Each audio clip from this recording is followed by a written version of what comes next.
and welcome to my bathroom.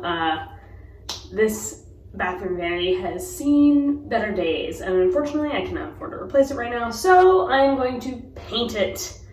It's looking a little worse for wear, so I'm going to bring you guys along as I attempt to do this, something I've never done before, and hopefully you can learn from the inevitable mistakes I am sure that I will make.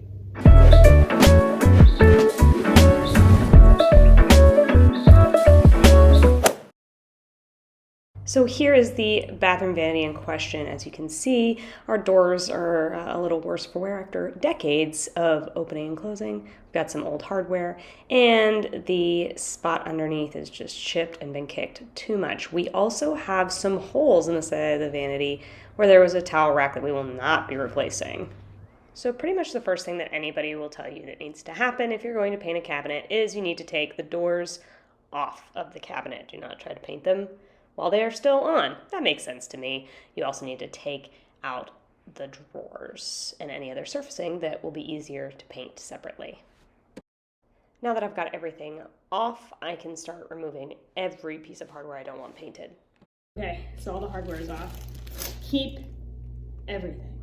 The first thing I need to do is I need to clean all the wood. Pro tip here, I have a wet rag that I'm dumping into the bucket, but I also have a dry rag to kind of wipe it off immediately after so that everything doesn't get soaked. So these already look a load better. Obviously they're not perfect. There's just some staining that will not come off, but that's okay. That's why we're painting them. Can't forget this guy. He's gross. Same things with the doors. I have a wet rag that I'm wiping everything off with, and then you see me bring in the dry rag to finish it off. So while everything dries and before I sand stuff down, all my holes should be in the same place for all my hardware, so I don't need to patch any holes. I have a lot of patchy paint that I might throw some spackling over before I sand, just to make sure it's a nice smooth surface. But first, I'm gonna tape. So I am just taping off the underside of the cabinet and the walls. I'm not going to tape off the insides of the cabinets or anything. So I'm going to sand these cabinet doors to just kind of take the old shine off, whatever last layer of dirt there is on there. And everybody on the internet, when they're doing cabinets, uses 220. I only have 180, so that's what I'm going to use.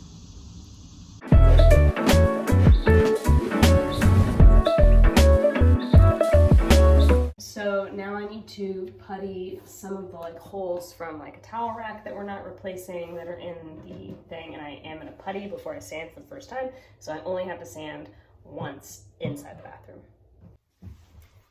In hindsight, taping before I spackled was a great choice, because then I could spackle all the way to the floor or all the way to the wall to where there are little nail holes, and not worry about getting it on the wall. So pro tip from someone who is not a pro. So the spackling has dried, and I am now sanding everything down to a nice soft surface. Yeah, so now it's time for primer.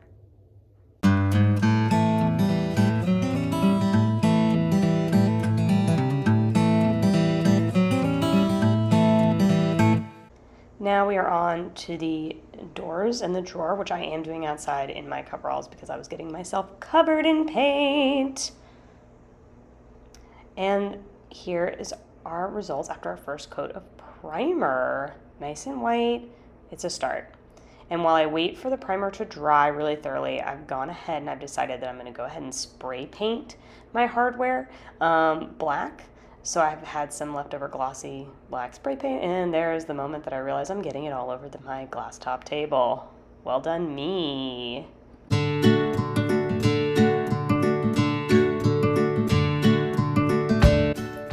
Okay, so the primer is dried overnight.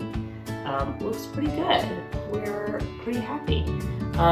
So now I'm going to try and paint it with just some old paint that I have and just a brush.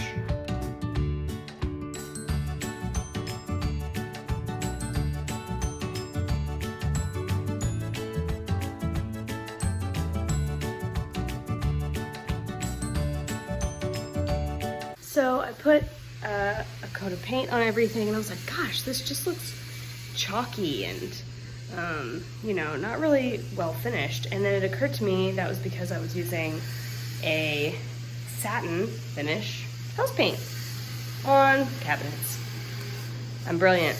Luckily, I have a semi-gloss white paint that I used for my fireplace. And so, I'm gonna go take a shower, I'm gonna go take a break, and then I'm gonna try a coat of semi-gloss and see if that looks a little bit more like cabinets. Okay, so I caved and I bought this. This is a foam roller for cabinets and doors because I'm gonna paint all my doors and shutters anyway. So I went ahead and got this, so we're gonna try this with the semi-gloss paint on the cabinets, final coat. I can do this. All right, I let them dry overnight. I think they look great, so now I just need to put the hardware back on and put them back together.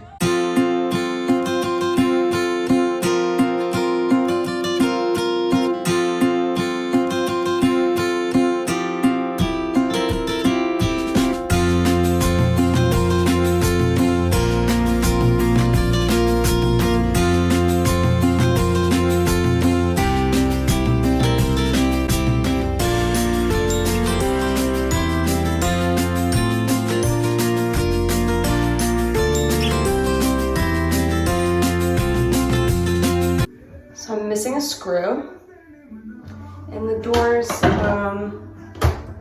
are hitting each other. I don't really know what I did wrong here.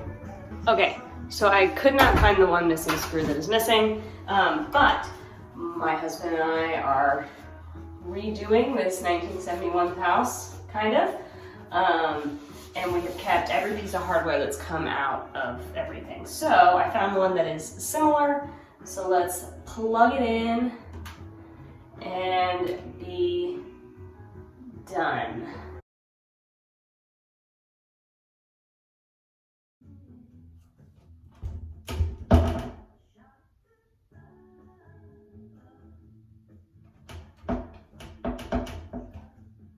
Okay, so I'm gonna have to figure out why this door is no longer closing. But the project is done. All the pieces are back together. The hardware is on. So here's what I learned. If you're going to paint your cabinets, make sure you sand them and prime them. That was probably the one thing I did correctly on this. You definitely want some sort of semi-gloss paint, not just your regular old house paint. It makes a difference. And then just buy new hardware. Just do yourself the favor, spend the $15, get new hardware. Don't spray paint the old stuff because it is now just sticky and doesn't look new. No one's fooled. So, there you go. Have fun if you're gonna do it. And for those of you wondering, I did call in the big guns, and we even attempted to drill new holes for the doors, but it still didn't work exactly right. So Dan ended up shaving down the doors.